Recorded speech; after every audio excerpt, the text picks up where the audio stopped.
And I learned that from my first job. My first job was at Wendy's. And I don't know if people know, but Wendy's burgers are square. Yeah. But the concept of their burgers is they're square because they don't cut corners.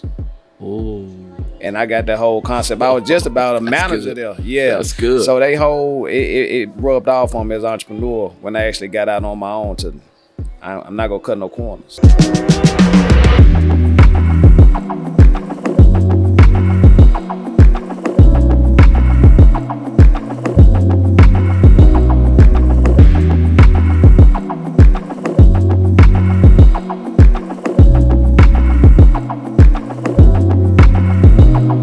Welcome to More Than a Barber podcast, where we help aspiring barbers transform their career with valuable content. Listen, today I have an incredible guest who happens to be on the couch today. I can't wait to get into this conversation. But before we get into this conversation, do your boy a solid.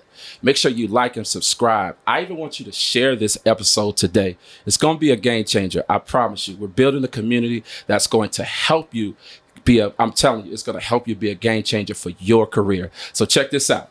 He's a master barber. He's a part of the Barber Cartel.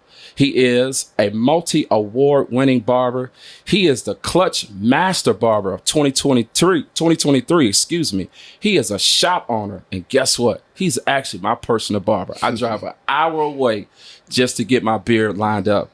None other than my guy, Rio. What's up, man? Hey, how you doing, I'm man? good, bro. Yeah, I'm good, man. We finally got you in the building, bro. That was dope. Yeah. Look, man, I've been working on it. I'm inspired by a few of the podcasters, man, so I had to work on my intro, man, for my guests, especially my barber. Yes, sir. Yes, Yeah, sir. man. Hey, I can't tell the difference between you and the guys who inspired you. I appreciate it, you. That was nice. It asserted well. Appreciate it, man. Yeah. Well, look, man, I take that to heart. I'm gonna keep working on it, man, for sure, for sure. So, man, what's going on in your world, man? How's everything going? You're fresh. Your cut is fresh. Your beard's fresh. Yeah, you know that's the detail to come with the industry. You know, Absolutely. yeah, you gotta look the part. Absolutely. So yeah, Absolutely. and it feel good to actually look the part personally, Absolutely. not just professionally. Yeah, When you look good, you feel good, you do good. That whole thing. beyond. Yeah. You know, So yeah, definitely. Yeah, that's what's up. So, man, you got a new location. Tell us a little bit about that, man. You know, like I said, we a shop owner. That's a big thing in the industry today. Yeah, it really is. At the end of the lease where I was originally at, which was North Arlington, not far from the attractions of the city, Dallas Cowboy Stadium, Six Flags, all that. What's crazy is I originally started on the south side, which is the I-20 side, near the Parks Mall and the Highlands. So when my lease was up, I decided to move back to where the residence was at, which is the saturation part of the city versus where the visitors come. Got you. Because I'm a small business, community based, so I need to be where the community resides. I like that, man. I like that. I know I am one that studies content. I study just different barbers at large because, I mean, we're in the industry. And it's for you. I'm studying for a different reason. I'm seeing your content, man. I mean, you've been wearing my timeline out, man. Every time I scroll, you on there giving some gems away, man. That's what's up. Yes. There's more to come. And that should be like, it should be more often amongst people, amongst barbers that's my age in the game, and not age numerically, but age by license and experience. You got to keep up with the times. You got to keep up with the time, and I, for me, I have indirectly learned content media indirectly. It wasn't even because it was like my main focus, you know. But in this industry, you gotta, like you say, you have to keep up. You have to be trending. You have to understand the latest trends, whether it's what type of camera you use or the type of iPhone and the settings within your iPhone. Like all of that, I had to learn that, man, in order to get that solid piece of content. Yeah, I can definitely tell the difference in between A and B out of everything you described. So, absolutely. So real quick, before we get into everything, when you say you can tell the difference, when you're looking at content, when you're looking at just, you know, those that are connected to you, even in your circle, when you say you can tell the difference between A and B, what are some things that you specifically can tell the difference on in terms of content? Camera quality, angles, like the effort that you give into actually editing sound content. Whether you use the little microphone from Amazon or wherever you get it from, you can tell the difference. Yeah. You know when your finger hesitate on the scroll. Yeah.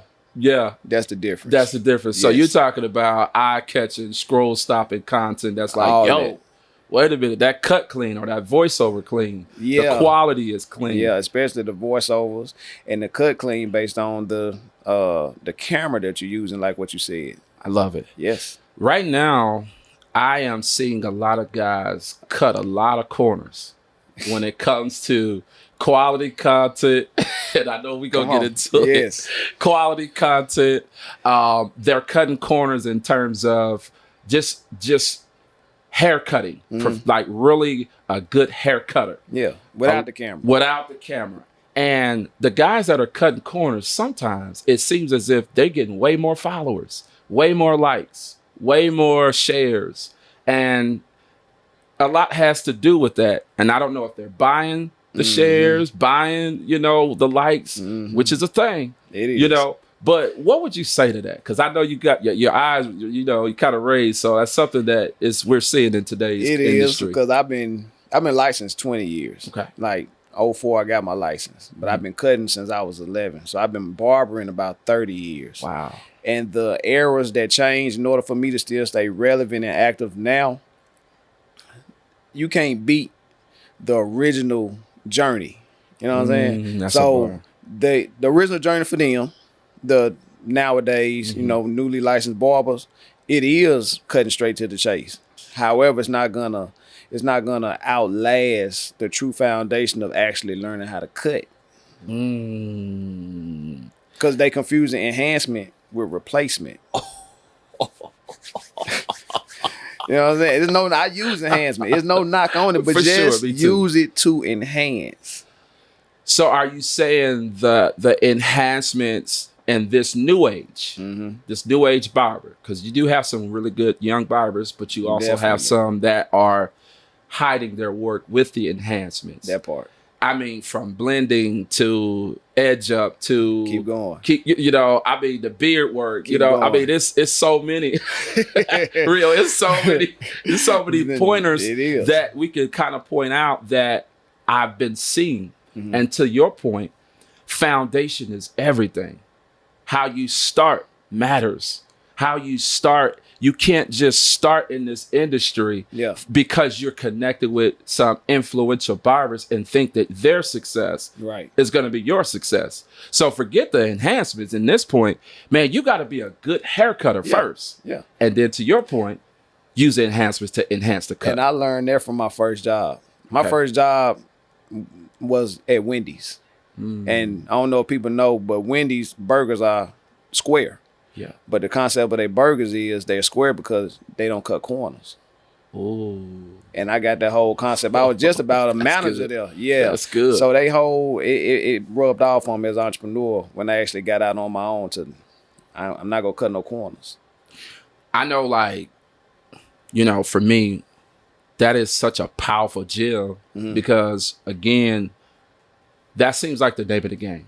Let me cut corners, the race to the top. Yeah. And there's a book, it's called Take the Stairs. And I learned this from a conference I went to. Yes. It's dope, man. It's actually, I went to this conference, Eric Thomas, the 120 conference in 2022. Flew to Chicago. This happens to be Eric Thomas's publicist. He was the one who actually, I forget this guy's name, but that's the book. Take the Stairs. I'm going to look it up too in just a second. But anyway, he was telling Eric Thomas how he can become the New York Times bestseller with the book. I think it's called UOU. When I'm in the conference, I'm like, man, when he said take the stairs, I'm like, yo, everybody want to take the elevator because that's the quickest route. Yeah. But do you know when you're taking the stairs, you have more exposure? Yeah. You can see more. Yeah. You could, endure more. You can endure more. But taking the elevator, it takes you right to the level you're trying to go to. And some people confuse the gray area, the escalator. Because even on the escalator, you can feel like you climbing up still taking the stairs. Man, I think So let me ask you this, because this is really the meat and potatoes of what I really wanted to hear your take on. Okay. A lot of guys are cutting corners. A lot of guys feel in their head, young barbers included, that yo, I'm ready. I'm him. I got 8,000, 10,000 followers. I'm getting shares. I'm getting called out to be a judge at the barber, battles, all those things. And they're taking that as, yo, I'm him. I'm next. When do you believe or think is the right time for a barber to step out and say, yo, it's time for me to be a shop owner? I knew it was time when my cup ran over when I moved to Texas. In Mississippi, because I'm licensed in 2 states. In Mississippi, I wasn't on that yet. But when I moved to Texas, I matured. That's one key point. And my cup ran over to the point that I knew I had to build a network of other. I used to call you sometimes and send people. When you build a network of people, you can understand how to hire, separate characters. Because you can't hire entrepreneurs when you're doing booth rent or different, you know what I'm saying? That's good. So when I learned how to network like I do now with the guys that shoulder to shoulder with me, I knew I could be a shop owner. Because not only was my success behind the chair individually was at a good space, I also knew how to find those type of guys who was looking for that type of energy. Because a lot of shop owners just wanted for the profit instead of the process. You know what I'm saying? It's not going to equal out to the progress. I love that. Yes. I love that. Yeah. So when you talk about process, what was your process? Did you work for a shop owner first after getting out of barber college? Did you go straight from barber college into shop ownership? Like, these are some of the things that questions that a lot of barbers want to know the answer to, especially from professional barbers like yourself. Well, for Texas, because Mississippi is a smaller town. Yeah. Texas is a major metroplex. For sure. So let's speak on Texas. Okay. Texas, I did work in the shop, primarily because I didn't know the area at all. However, when I came, I had a game plan. I literally had a planner, handwritten. Yeah. It gave me the head start with the funds that I had, the limited funds that I had versus the clientele I had to build probably within like 90 days. Wow. I had a budget to where if it don't work, I got to go get a W-2. For sure. You know what I'm saying? But I never worked another job since I've been here. So barbering was all you were doing? All I was doing was barbering, marketing, not just social media, flyers, this, that, and the third, going to places. I got so deep off into it. My target market, that's very important. So my target market was based on professionals and single moms. Single moms like to keep their son groomed, don't care how you look at it. The ones at the game, football, mainly basketball. Football, cool, but them helmets. When you really break down the market, it'll talk to you. That's it. Yeah, so that's how I did that. I got 2 questions I want to ask you in regards to that response. But the main question is, what are some of the marketing strategies that you use when you first opened your barbershop? Because you said you had 2 targeted audience. You had the single moms with the sons, and the professionals. That's working men professionals. I got you. So let's start with the parents, the single moms, because I like that target audience. I'm a product of a single parent home. Me too. Right. That what got me cut. Yeah, that's exactly right. Like, we grew up like, man, watching moms hustle, grind, struggle. I mean, for my mom, it was 3 of us. She got a degree, she braided hair and had a daycare. So that was, man, take shots, hats off to, shout out to moms. But for you, like, what were some of the marketing strategies you used, particularly to the single moms? To the single moms. Yeah. Anything to kind of cater to their babies. So let's say, for example, the football. I did do some marketing with football players. It'd be a little blue tent from Walmart, $50. Go to the sign place, get a banner made, maybe another 100. So I'm out of 150. Had them sew that onto my tent. And every weekend, I had a relationship with the coaches and people over the organization to where I take 2-3 tents out there per sideline and just let them sit there so they can have shade on the sideline. Same time, that banner is facing the bleachers. So guess what they seeing the whole time they're watching the play on the field? during halftime. So what was on the tent? Your shop The name? shop name, That's the information, the Smart, website, bro. the phone number. That's smart. That's smart. Every weekend. That's smart. To the point that where it got so routine, I didn't have to drop it off and pick it up. The guy, I had a trustworthy guy. He just take it home and bring it back next week. So it lowered down so I can go do this somewhere else. So you really had this game plan when building the shop. Yes. Let me ask you this. So for the professionals, what was your approach for them? Now that one was a little bit more tricky. Okay, let's hear it. That one almost got me locked up. Because I didn't know in the state of Texas, let alone, I'm going to say Tarrant County, you just can't go around soliciting yourself just plain T-shirts. Sure. So I stopped by the fire station, marketing my flyers when I seen them outside washing the car or barbecuing. Yeah. And the fire chief came out of one of the locations in Arlington and told me that I can't function like this. So he directed me to go to the police station. So the police ran my information, cleared me for a solicitor license that's legal for 12 months, sent me to Home Depot to get an orange vest and wear the lanyard around my neck with the card that they printed up for me the next day, and then sent me to City Hall to keep from doing so much foot traffic. Just put it on the city bulletin board and you can pull it up online. So cut to the chase. Cut to the chase. Go right to the source. And everywhere else that I had to go that wasn't electronic, I had a solicitor's license with a vest to where I couldn't be bothered legally. Man, I've been in the game a little bit. Yeah. I don't think I've ever heard that play. Yeah. And I don't think a lot of barbers that I've talked to have even used that approach. And a lot of hands-on with the professionals, they respect the hands-on more than the marketing because they can find a lot of people online. So physically going to that handshake, that smile, the grooming, the presentation, the tone, like every variable that comes with them being professional is what I had to present. So did you at any point dress up, wear suits, shirt and tie? Was it business casual? Business casual? Yep. Okay. Yeah. Okay. That's the safest space because that's generally how they probably dress when they get off work. Love that. Yeah. Love that. So when it comes to like the business professional in this area, it's similar. The handshake, right? Because you're in the Arlington area. I'm in the Little Elm area. This is more conservative a little bit. I guess I can feel it. Yeah, conservative family, 2-parent homes, if you will. Not to say, again, it's not like I studied the demographics in this area. So I don't know Arlington. But for Little Elm, it's right in terms of, you know, the father in the home, that type of thing, or he's involved, right?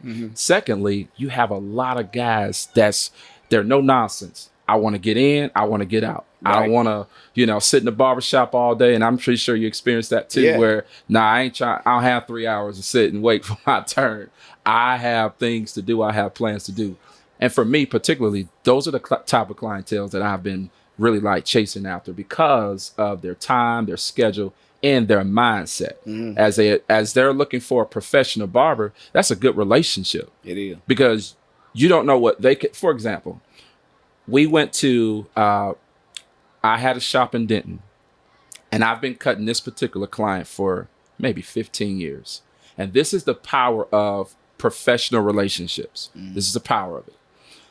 I've been cutting him for so long that I forgot he even was coming to the old shop until he popped back up because he moved away. He was like, yo, AP, what's up, man? I've been back in town. I'm like, man, I didn't even know you left for real. Right. And so, cut to the chase, he's been telling me that, yo, he's locked in with some big names. And so, just last week, just off of a relationship alone, I got invited to, I'll just say it like this. I got invited to a VIP event. And man, like, I'm walking in the event, I'm seeing different celebrities, and I'm like, I'm only in this room because of a relationship and my gift. You know, your gift will make room for you, for real, right? 1 = 2, yeah. It'll make room for you. So for the barbers that want to be in this space of ownership, they feel like, oh yeah, I don't need this client. I'm gonna just get him this work and on to the next. Can you speak to the barbers that want to be in this seat and think that relationships are not important? Man, look, a lot of my profit came from relationships. All that marketing I just spoke about, that was me. But once you actually get them, can you keep them? And a lot of my profit of keeping people, I kept less than I actually cut. But the relationships brought me more than I actually lost. That makes sense? That make a lot of sense. Yeah. That make a lot of sense. You're saying that basically sometimes you took an L possibly in the price point of the cut just so you can build that relationship with the actual client. Yeah.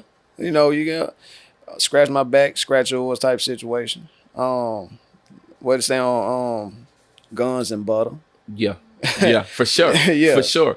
Because for me, listening to this, I think the power of relationships matter more in today's industry of the barbering because you never know who knows who. Yeah, and it's a lost art.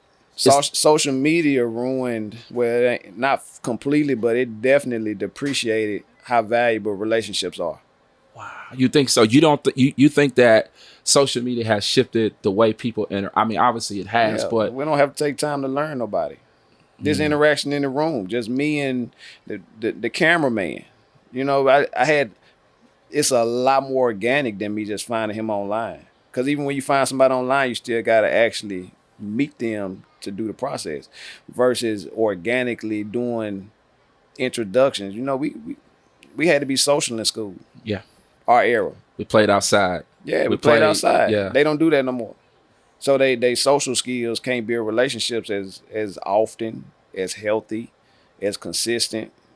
I'd be surprised if somebody of a younger generation to have a friend, a person they call friend, more than the 5-10 years that we can look back and have a friend for 20 years. man, that's a fact. I have friends still, man, 20-year friendships. Yeah, and they might have one about 10 minutes. So, do you think that the younger generation of barbers are hating on the OG barbers, or do you think it's the other way around?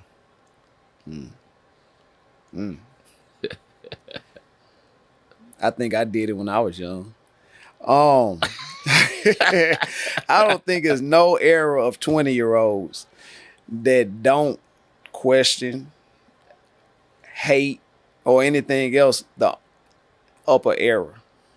So the youth sets the tone, respectfully. Okay. You got to acknowledge that 20 to 29, they set the tone. 19 and under, they trying to figure it out. 30 and over, they pretty much going towards what they didn't already learn. So I give it to them, that decade, that 20 to 29, I don't think it's hating.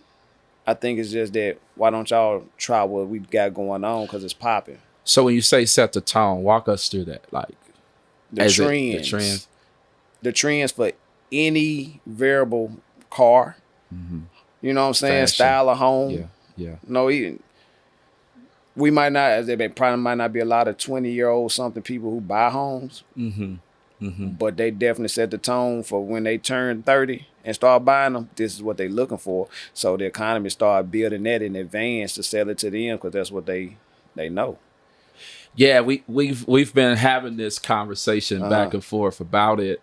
Are OG barbers hating on the younger barbers, or the other way around? I mean, some OGs they stubborn. They old mules. Don't want to budge. Yeah. But then everything that they complain about adjusting to, let's say in this industry, is the total opposite of what they adjust to in life when it comes to cell phones versus landlines.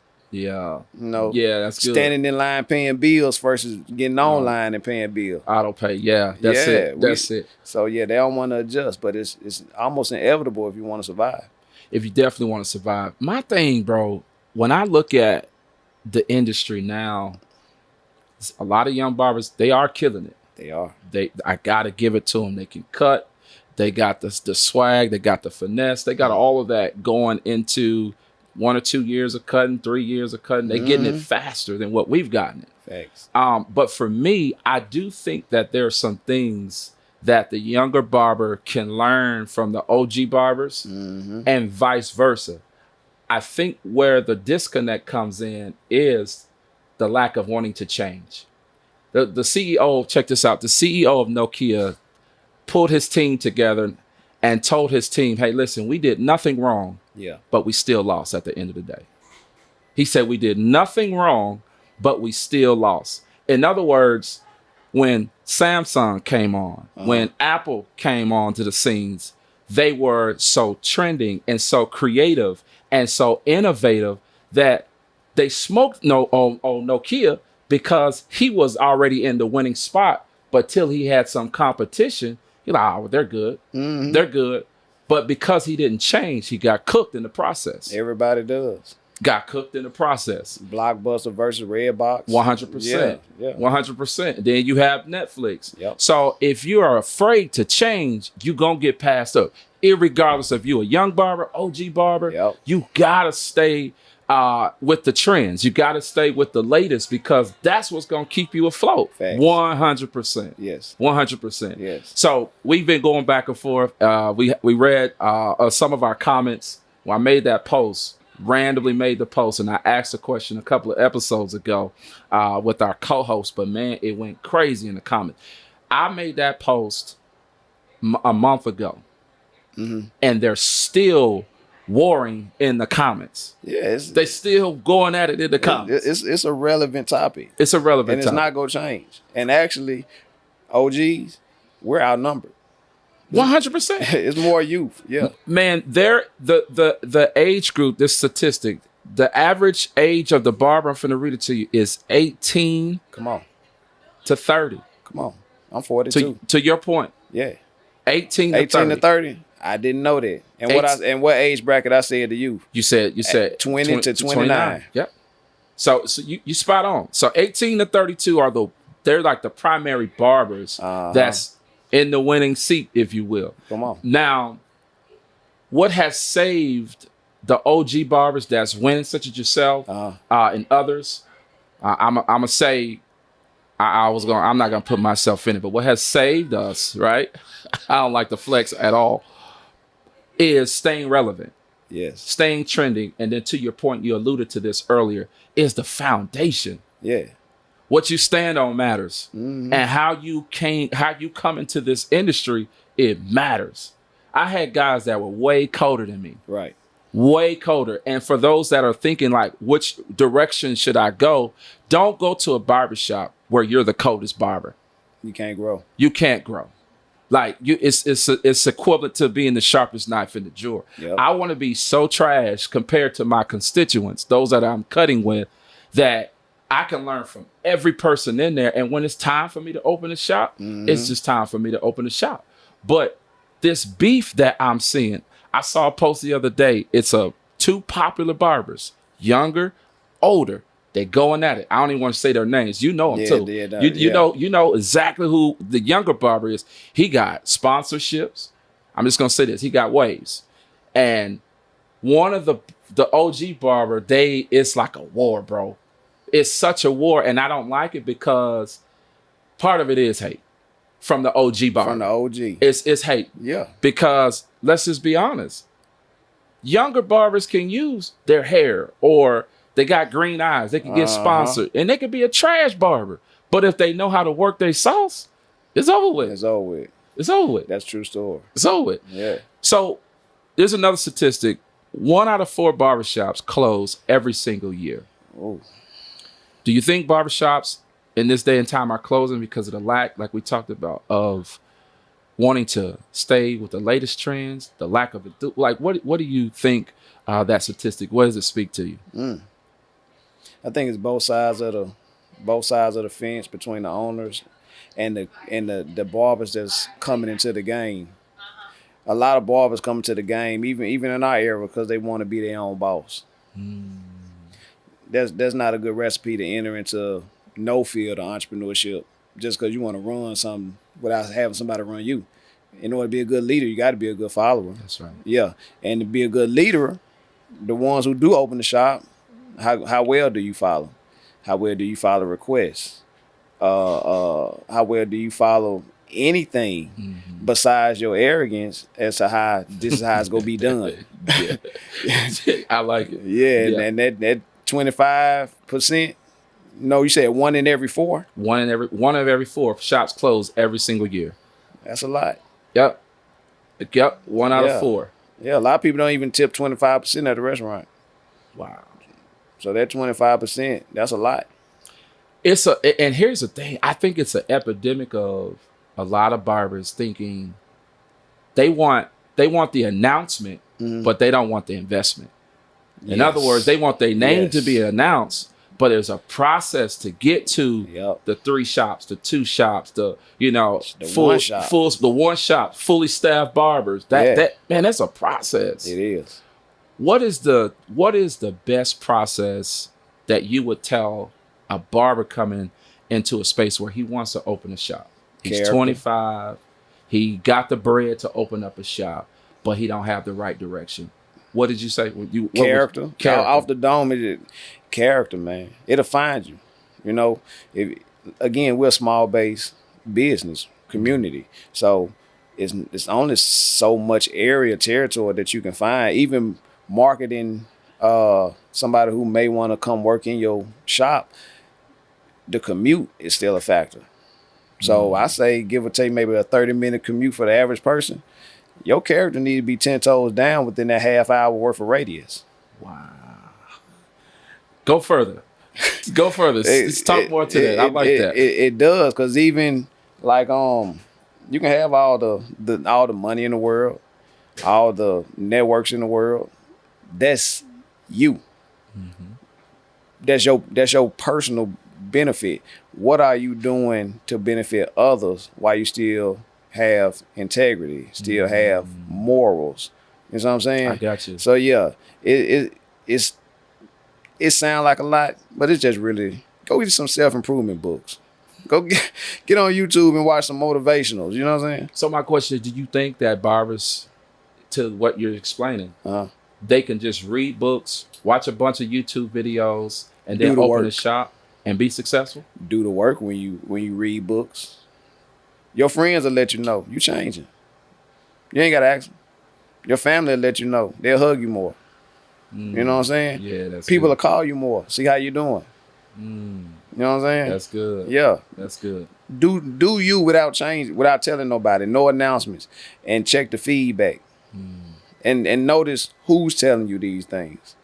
Is it that uncle that you respect, or is that cousin that play too much? You know what I'm saying?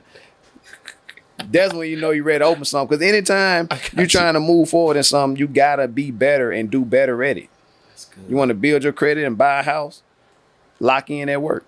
That's good. You see what I'm saying? That's good. That's good. Man, that's solid, man. And you spoke about buying houses a few times, and that's a whole, we'll talk about a little bit about investments a little later. Right. But I think for what you're saying is, it's key. It's key. Who's speaking to you and who's letting you know indirectly, like, hey, yo, man, you on the right track. It ain't the followers. It ain't the facade that you put in front of the screen. It's the people that see you in the camera. Yeah. So what do you think some of the barbers that you see today, what are some of the things that you think that they're just doing wrong? Like in the whole entire... Lying. To they self, to everybody. They be lying. Yeah, be real, man. Everybody want to keep it 100, but don't nobody want to keep it real. You see the difference? That's good. Yeah. That's good. Yeah. That's good. It's nothing that I never encountered as 100. Because that gives perfection. Just be honest. It's a lot of capping going on in the industry. It is. It's a lot of capping. And I can't be mad at it because they're getting away with it. It look good. It look good, man. That thing look good. But I can't stoop down to that level. I had a few encounters where I'm like, man, you know you ain't on that, man. You lying. Man. You lying. Go back and look at some of the biggest celebrities who actually made it. Drake, Kanye. Yeah. You see them in the keyboard in his bedroom. You know, they at their worst. Even the local, Mo3. Yeah. Go back and you see him in the car. Just be real, man. Just be solid. You get what you deserve when you honest about what you're doing. But being real in this day and time, though, Rio, it's almost like frowned upon. So being fake, fabricating who you really are, shining when the time is right, so that you can get, that's more attractive to the young barbers, to those that want to be in the winning chair. You know, it's attractive. So how do you tell that to someone who's saying, I hear you, you're right. Yeah. But what they doing over here, it's more shinier. It's a little bit more, you know, it's fresher The than what you're grass saying. is greener. It's grass is greener, yeah. Yeah, man. I mean, it's green, but it's another category called the 5%ers. You know, it's just a term. That's right. But yeah, if you doing what everybody else doing, then what you doing to stand out? I love it. He said line. And I think the industry has produced, they're pushing out who they want to be the face. True. They're pushing out those who are capping on their stories, on this and that. I'm not tripping off that. I'm not worried about that. What I am worried about, and I know you're on the same page, is how can we help those that are seeking real, valuable content, information, so that they can be one of the greats coming up behind us. I think that's the biggest. You want to know why everybody's hating on LeBron and his son and that whole conversation, right? They're hating on LeBron's son, and he good, but to others, they're like, oh man, he don't deserve to be there. Yes, he does deserve to be there. Yeah. Because somebody paved the way for him to be in that seat. Irregardless of his skill set to the person that's in the eye of the beholder, but someone paved the way. But even with his skill set, he still did the work be in that position off the way that this person paved. 100%. Yeah. 100%. But the hate is coming from us. It's coming from people who wish they had that same success. Yeah. So I took it upon myself. I said, we're going to get the coldest barbers. We're going to get some of the coldest individuals in this industry and give back to those that are coming up behind us. Because if we don't pave the way, things are going to be fabricated, and they think that that's what they should follow. And the reality of it is, man, this is smoke and mirrors. That's it. It's smoke and mirrors. That's it. So is there anything else, man, that you want to share that I didn't ask you? Because I know, man, you big time, man. You big time. Man, I don't know. My brain rolling this so much. I can't say I do. You threw it. You threw everything just right. Yeah. Every dart landed right on the target. Good. Yeah. That's what's up. Well, man, how can they find you? How can they follow you on social, man? I know your information, but man, yes, sir. I want you to give them your information. We can drop everything in the comments as well, along in the description. So definitely, my favorite platform is Instagram. That'll be Rio Did It _ That's on IG, and just in general, RioTheBarber.org. That's on any search engine, and you can contact me via phone call. I'm an OG that's friendly. I share information. So if you're watching this, don't be scared to call me. You ain't got to tell me your name. I ain't got to get no flowers for it. We just here to help the next generation. OG versus young school. You know what I'm saying? I like that. Yeah. And my final shout out, man, is it Clutch Barber Supply? Yes, Grand Prairie, Texas. Clutch Barber. Shout out to, can you tell me, what's her name again? Miss V. Miss V. Yes. Miss V, shout out to Miss V at Clutch Barber Supply. You again, as we stated in the beginning of the episode, you are a Clutch Master Barber winner 2023. Yeah. So we got to definitely want to shout that actual barber supply out. If you need anything and you're in the Arlington area, right, go ahead and make sure you hit up Miss V at Clutch Barber Supply. It's a game changer. You can even add too, because I know you know more than I do. Even online orders, they do clutchbarbersupply.com. So anything you order online, they'll send it. If you local in DFW, they'll bring it. So yeah, and it's a great company. It's a great business with great people. The interaction, you'll never want to go back. Wow. Just off the interaction. Wow. Yeah. So that's actually one of my muses, so to say. Because another gem about being relevant as long as you do, you gotta change your muse. You know, that's good. Yeah, you gotta stay updated on the energy. That's good. The motivation and the whole nine. Listen, more than just trending. It's so powerful to like be connected to, you know, those type of environments. I say it once and I'll say it again. Your relationships matter. Facts. They matter. Your network is your net worth. Yeah. That's a fact. It's a fact. That's a fact. It's inevitable. And for me, man, I'm just glad to be connected to you, man. I'm Yes, glad. I'm same glad. here. Yeah, I'm gonna come see you soon. We talked about it. I'm glad to just be connected to somebody who is moving in the direction that I Yeah. desire to go.